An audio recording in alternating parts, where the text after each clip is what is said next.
A lot of interesting things going on. Let's start here close to home. We dove into it at length, with the Michael Trigg thing that came out last week. And then, of course, Mack Rhoades taking a leave of absence here at Baylor.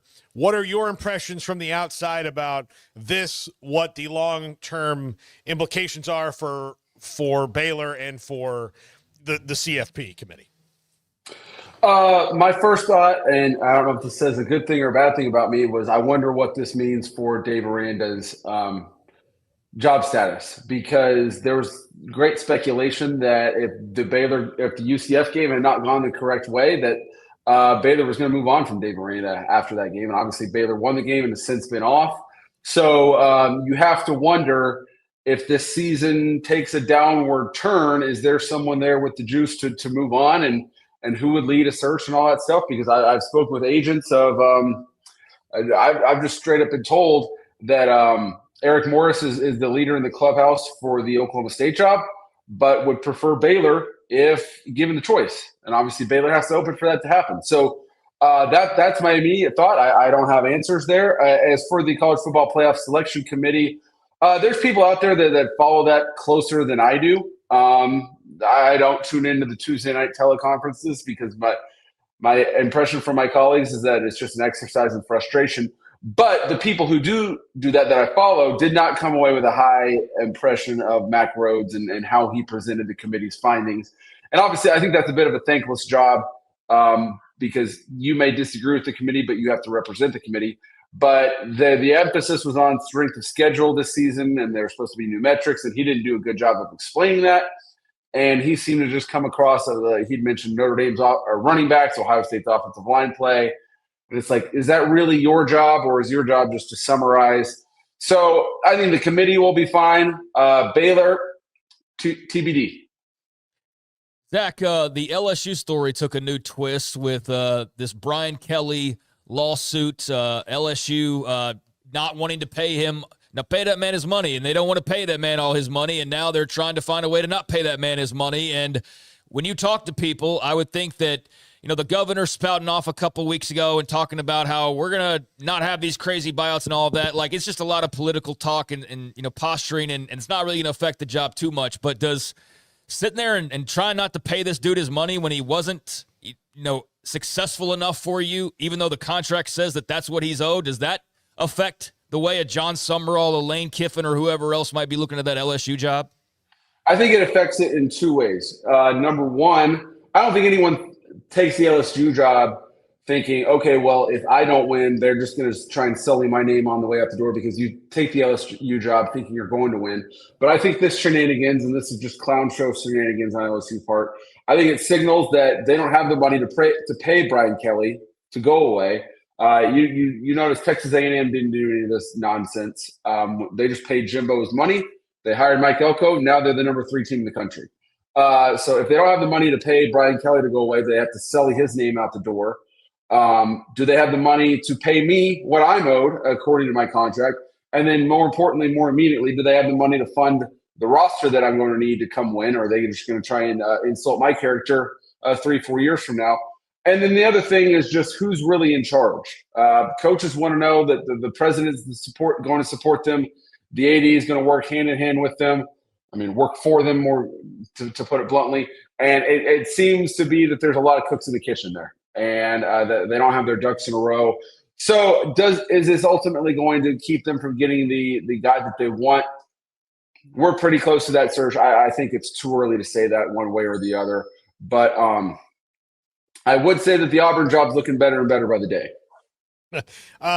The Arkansas job might be looking better and better today, or the Florida job looking better and better by the day if you want to be in the SEC. Like, I think it's probably good news for the people that want to hire John Summerall that Florida will have a tough sell hiring another Sun Belt or Conference USA American coach to come there, right? Like, that'll be a tough sell. But I think if you're Auburn or Arkansas, and sell to your fan base, they'll be thrilled with whatever in reports today that Arkansas has kept in contact with Ed Orgeron. Really interesting. Are you hearing anything big on coaching fronts or interesting that, as we get towards the end of the season, some of these ones that have been out there for a minute are starting to maybe take shape? I think I was told a couple weeks ago that Oklahoma State wanted to have someone in place by about now, and I haven't heard anything differently. If I had to put money on it today, I would put money on Eric Morris being the next head coach at Oklahoma State. I've heard that everyone's trying to link James Franklin to Virginia Tech. I think there's a real possibility he ends up at Maryland. Maryland is Mike Locksley's been there a while. They're in the process of transition. Maryland most likely is going to lose out. So I know James Franklin at one point in time, many moons ago, was the head coach in waiting there. So we'll see on that. Obviously, it's easier to go win the ACC at Virginia Tech than it is to win the Big Ten at Maryland, that's for sure. And James Franklin has said that he still wants to go win a national championship.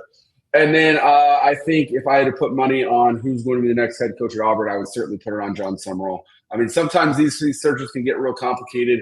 Sometimes they can be real simple. So who would be LSU? I don't have a great name for you at that. Right now. Yeah, I think of like Summerall and Kiffin, and that's about the only names you hear heavily. But that's obviously a very interesting situation. So you guys are very busy and are only going to get busier here over these next few weeks, that's for sure. But we do appreciate the insight. And I've heard similar on Eric Morris about, Oklahoma State. He can very well go and take that, but a lot of it does depend on, is Baylor going to open up or not? And if they do, then I think they've got a great crack at him. So, I'm hearing similar there as well. All right, Zach, so there are games to be played as well this weekend. And I've been asking the question this way to kind of hit two birds with one stone. There's two heavy hitter games in the SEC this weekend with massive implications for all four parties, Oklahoma and Alabama. The Sooners in Tuscaloosa, and then Texas and Georgia, the Longhorns in Athens. If there is going to be an upset, if not both, but if there's only going to be one upset, where does that take place, Athens or Tuscaloosa? I'd say Tuscaloosa, just because when I look at these matchups, I don't see a clear area where Texas has an edge over Georgia. That Georgia offense they can do just about everything, and they don't put up gaudy numbers, but they sure are good at what they do. And the Texas pass defense, the last two games has been the worst in the country, bar none. And they're getting everyone back. They're getting Michael Taft back. So if they go shut that down, maybe Michael Taft should be in the Heisman conversation because he would be transformative for them. But when I look at Oklahoma, Alabama, I see clear advantage for Oklahoma. This Alabama rushing offense is the worst. I looked this up today. The worst in terms of yards per game Alabama rushing offense since 1955.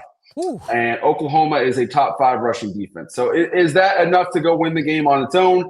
No, because Ty Simpson's managed to win with the worst rushing offense in any of our lifetimes. And Oklahoma loves to take chances in the secondary, and sometimes they get gashed. So I'm going to take the home team in both of these games. But if Oklahoma wins, I think they'll absolutely stifle the Alabama run game and force Ty Simpson to throw into tighter windows than he's used to. I think Oklahoma will have to be a little bit more disciplined than they usually are, a little bit more conservative than they usually are, and maybe go try to win and force some field goals, try to win this game 28-27, something like that. Zach, this is a wild time in college sports with the private capital and all those things coming in, but Michigan and USC standing up and saying, hey, we don't really think that that's a good idea, and we don't really care that you think that you can't do this without us. Like, we have our own things. What do you think about the future when it comes to USC and Michigan and kind of throwing the hammer down of like, hey, we're just not going to go along with the crowd because you guys spent your money poorly? Yeah, I saw one Michigan regent come out and say that it's his job. He views his job as to protect the future from the present.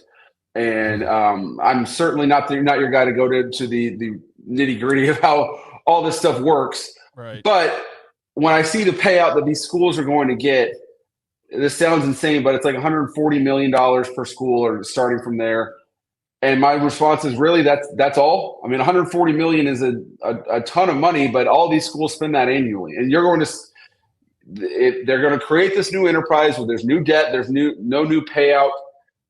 no payment that is going to come due. No bill is going to come due down the road.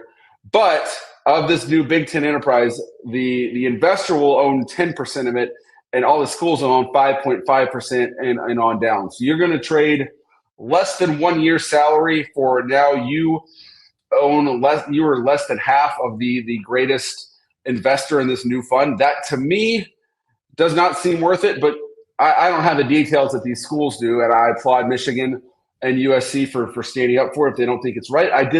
Ross Dellinger does absolutely great work and laughs me and the reporting on all this stuff 10 times over. But I did laugh when he tweeted out there that Michigan and USC could be left out of future Big Ten TV payments. And I'm sure Michigan and USC are laughing at that, saying, yeah, try and go to NBC, Fox, and CBS without us and see how much money you get.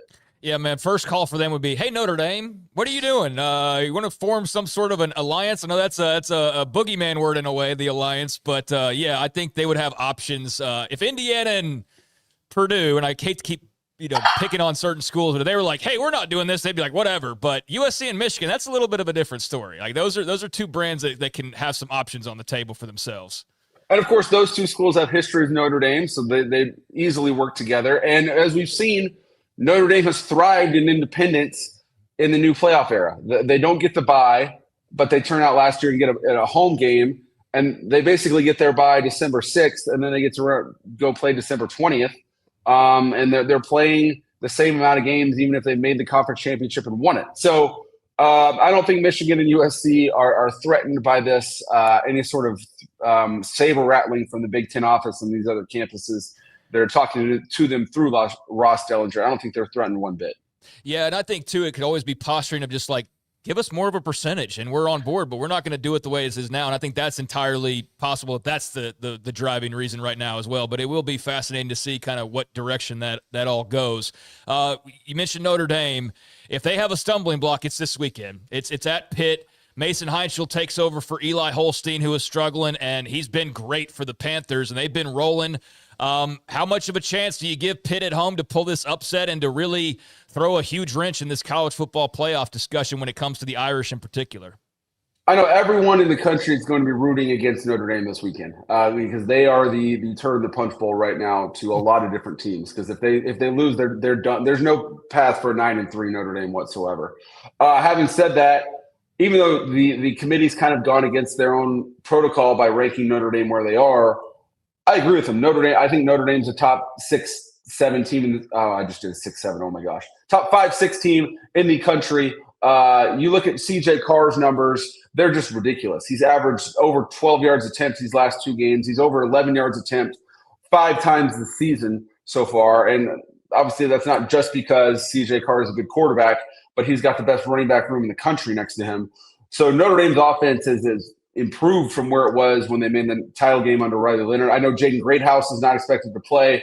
Austin Westlake's own. We'll see what kind of crowd Pitt gets. I wrote about this week how Pat Narduzzi said that they could lose by 100 points, and if they win the next two, he'd take that. So when you're a college team in a decidedly pro sports town, that's probably not the message you want to send, that this game doesn't matter. I'm sure there'll be plenty of Irish fans there. So I think I'd love to see Notre Dame lose just to open it up for everyone else, but I think the Irish wins.